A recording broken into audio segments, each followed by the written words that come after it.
actualité, mieux vaut-il en rire? Les sites satiriques et les réseaux sociaux parodiques cartonnent. En tout cas, ils tournent l'information en dérision et connaissent un franc succès à l'instar du Gorafi et de Grand Pamini en France et du Revoir au Québec. Nos invités sont avec nous en plateau. Sébastien Liébus, bonsoir. Bonsoir. Soyez le bienvenu, cofondateur du Gorafi avec Pablo Mira et directeur général du site qui parodie donc l'actualité et tourne l'info en dérision.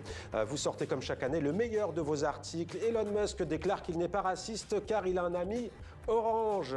Je vous laisse trouver qui est l'ami orange. Je signale aussi votre roman Le Président est constipé. Il s'agit là de Vladimir Poutine. Grand Pamini, bienvenue. Bonsoir. Humoriste, DJ, vous publiez sur votre compte Instagram chaque mercredi de grands sons de couverture parodiques. Je signale la sortie des 100 magazines de couverture vraiment fausses. On en verra quelques-unes évidemment. Marc Surprenat Desjardins en direct de Montréal. Merci beaucoup d'être avec nous sur TV5 Monde. Vous êtes le fondateur du journal satirique québécois Le Revoir. Allusion, on le verra sans doute au célèbre Devoir. Beaucoup plus sérieux que vous, mais ça on le verra. Vous avez publié vos premières blagues sur Facebook au début de la campagne électorale provinciale en 2018 qui avait vu élire François Legault. On commence avec vous, Sébastien Liébus, le Gorafi, un nom qui est entré peut-être tous les matins dans de nombreux foyers, ou plutôt de nombreux téléphones portables, et pas qu'en France. Vous êtes né aussi lors d'une campagne présidentielle, c'était un peu avant Le Revoir, c'était en 2012 en France. C'est ça. Comment est-il devenu, le Gorafi, l'un des maîtres du canular, et avec plus d'1 million de personnes chaque mois? Comment ça a pris? Eh bien, je ne sais pas. Je suis moi-même le premier surpris de voir à quel point la chose a explosé, littéralement. Moi, je pensais que je ne faisais rire que moi.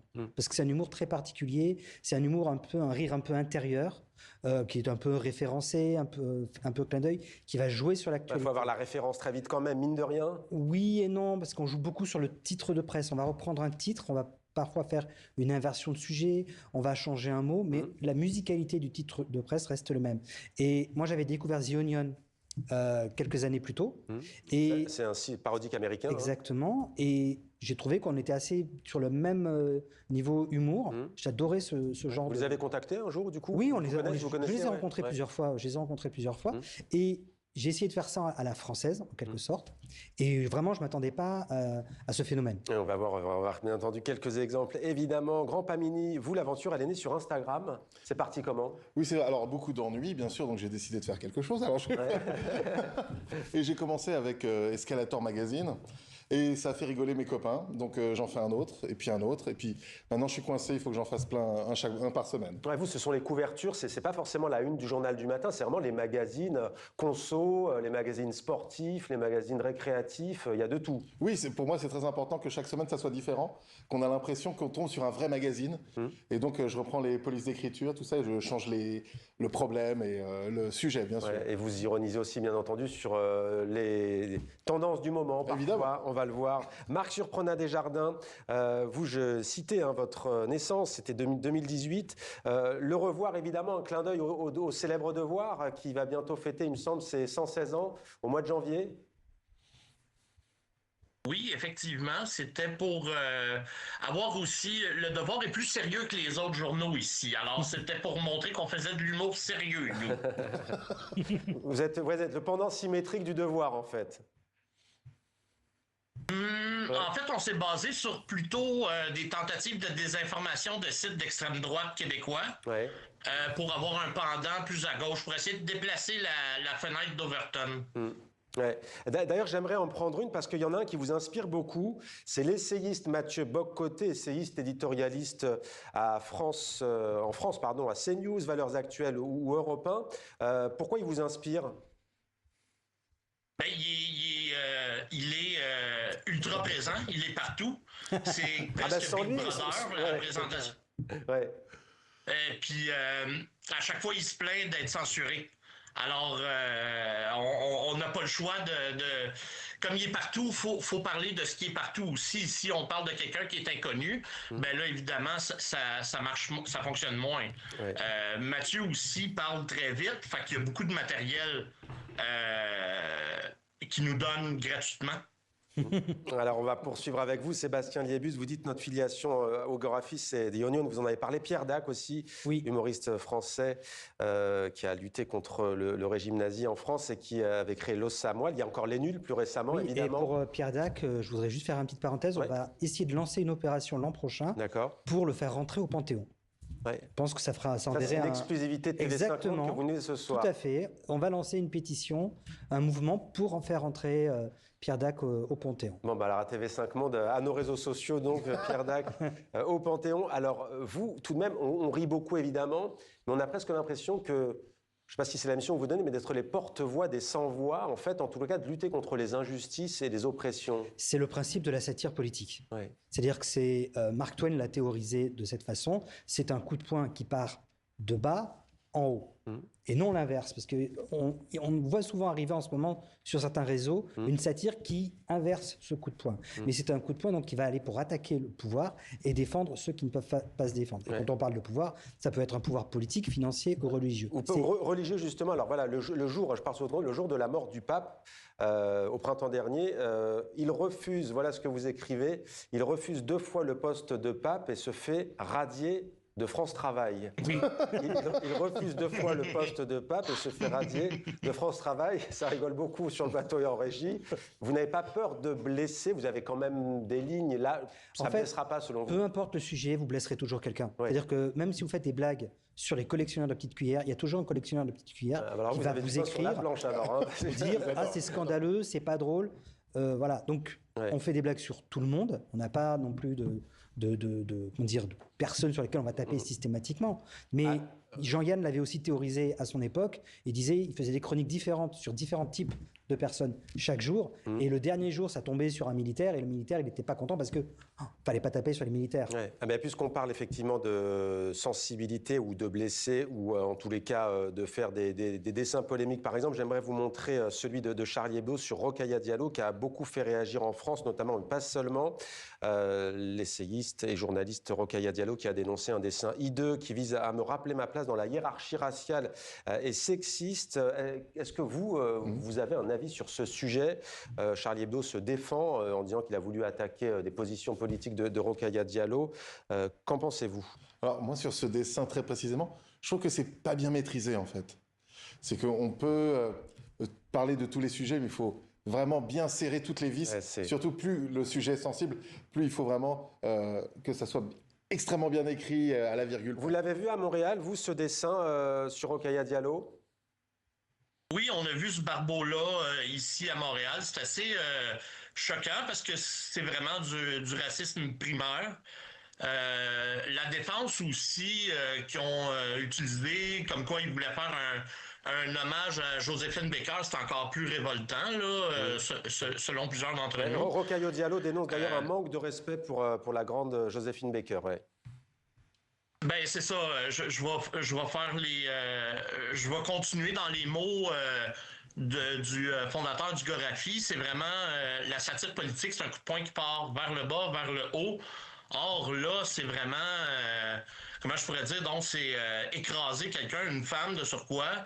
En tout cas, moi j'aurais de la difficulté à vivre avec cette création-là. Ouais. Sébastien Liebus, création-là.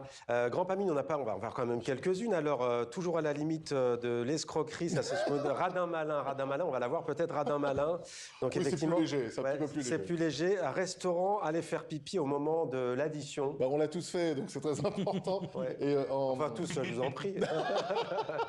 Certains sont classe. Oui, après, on peut. Alors, face au froid là, qui arrive en France en ce moment, on peut se poser la question, est-ce qu'on prend le chauffage ou juste on achète un pull? Voilà, des choses comme ça. Tinder Magazine, alors juste au-dessus du code barre, il y a toujours les prix, hein, bien sûr, au-dessus du code barre. Alors, en Yinge, c'est 15,23 €, 22,85 € pour le Prédateur, et Charo, c'est plus cher, 30,47 €. Ouais, et c'est les vrais prix de Tinder. Ouais. Et pourquoi ça plaît, selon vous? On va parler avec vous un peu de la saturation de l'information. Vous n'êtes pas sur le même registre, forcément, hein, même si ça dit aussi, encore, je le disais, beaucoup de choses au niveau de nos pratiques, au niveau de la société, peut-être parfois de ses excès, de ses dérives, ou des dictats aussi, d'ailleurs. Hein. Bien sûr. Vous parlez de la grossophobie aussi, vous parlez de sujets éminemment sérieux.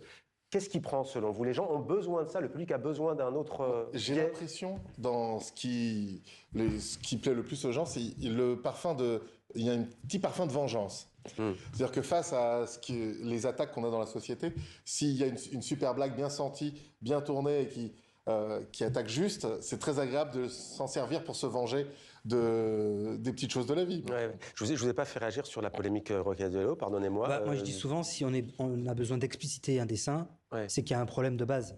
Moi, je dis souvent au Gorafi, il n'y a pas de, on appelle ça, il y a pas de mauvais articles. Il y a que des mauvais angles. C'est vrai que vous n'avez pas de grosses polémiques, on peut le dire. Alors, on parle pas forcément de ligne éditoriale, mais c'est vrai que, bon, par exemple, à Montréal, notre invité le disait tout à l'heure, c'est beaucoup plus contre le racisme, effectivement. Vous vilipendez aussi ce racisme-là. Tiens, d'ailleurs, j'en ai peut-être une sur Retailleau. Pour vous, Bruno Retailleau, l'ancien ministre français de l'Intérieur, c'est laquelle vous l'avez en tête, peut-être, sur les frères musulmans Oui, il va s'attaquer à tous les frères, tous les musulmans qui ont des frères. Voilà. Bruno Retailleau veut s'attaquer à tous les musulmans qui ont des frères, allusion effectivement au combat qu'il disait mener contre la confrérie des frères musulmans. Mais vous disiez, oui, Charlie Hebdo ou autre, il ne faut pas que ça pose problème tous les jours et de polémique tous les jours. Nous, on a fait par exemple des articles sur la Chine et sur les Ouïghours. Et chaque fois, c'est là on voit, on a vraiment une communauté qui suit le Gorafi, qui est une communauté très saine, pas du tout toxique. Et on avait fait un article au moment des Jeux Olympiques sur la Chine qui, sa nouvelle épreuve de lancer de Ouïghours, qui peine à convaincre. Ouais. Et beaucoup de gens, certaines personnes dans les commentaires, s'étaient un peu émus qu'on fasse des blagues sur les Ouïghours. Ouais. Et les autres les ont corrigés en disant non, ils font pas des blagues sur les Ouïghours. La blague, elle est sur la Chine, ce qui est différent. Ouais, et il disait, au contraire, le Gorafi parle des Ouïghours, alors que tous les autres médias se taisent par rapport aux JO. Donc, on a fait preuve un petit peu de pédagogie et d'alerte. Le jour du braquage au musée du Louvre, les images ont fait le tour du monde entier. Alors c'est bien le jour même, hein, pas le lendemain. Rachida Dati annonce la mise en place d'un antivol géant sur le Louvre. Est-ce que vous avez des nouvelles de cet antivol? Est-ce qu'il tient depuis? Je crois parce qu'il n'y a pas eu de nouveau vol, a priori. Donc voilà. Et on en avait fait un autre, c'était le Louvre qui va installer des petites chaînettes au-dessus de chaque fenêtre.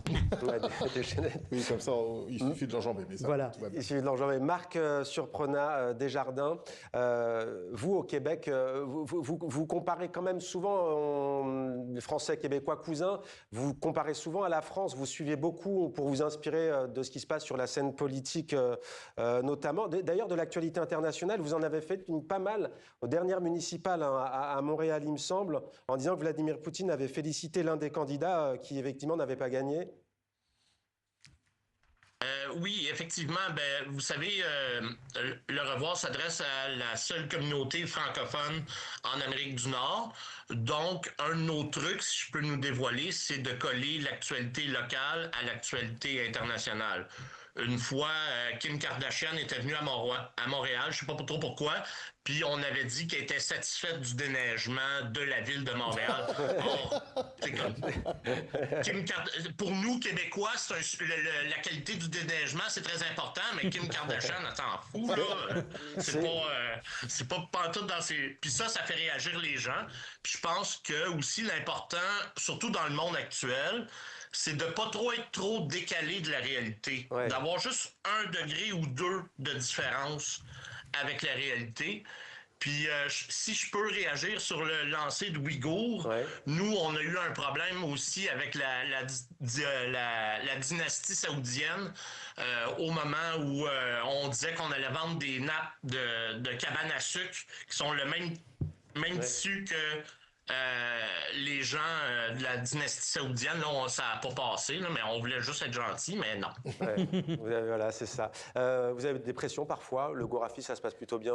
En fait, oui. Je parle du pouvoir politique. On a d'énormes pressions, notamment des grammairiens et au niveau des fautes d'orthographe sur le site. Ouais, c'est ça, les fautes d'orthographe. C'est vrai. Il y en a déjà une peut-être sur le titre, mais bon. Voilà, et c'est très très compliqué. On en reçoit tous les jours. Et voilà, ils sont très très énervés. C'est des gens, on peut rire de tout, mais pas avec des grammairiens. Voilà, on ne plaisante pas avec surtout les accords.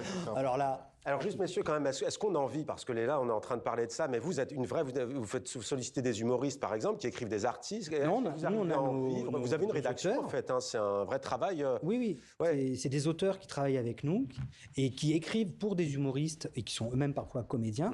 Mais on a essayé les vrais journalistes, mais ça fonctionne moins bien parce qu'ils sont très formatés. Bon, c'est normal, c'est leur éducation. Par contre, il ne faut pas mentir sur la marchandise. Il faut clairement dire que c'est satirique. Vous le dites d'ailleurs ou pas. Alerte des fake news et des fausses informations. Il faut bien préciser. site parodique, satirique? Nous, on a un à propos sur le site, sur lequel il est indiqué que c'est un site satirique et tout. Mais après, dans notre bio Twitter, il n'y a rien qui est indiqué. Et je dis souvent, si tu es obligé d'indiquer que tu es un site satirique en gras, c'est-à-dire que de base, tu sais que tu t'adresses mal aux gens. Un tout petit... Ouais, non, il faut que ça soit très clair, qu'on est dans des blagues. Et je pense que même dans la communauté que j'ai réussi à avoir, les gens sont très bienveillants. Ça se passe bien.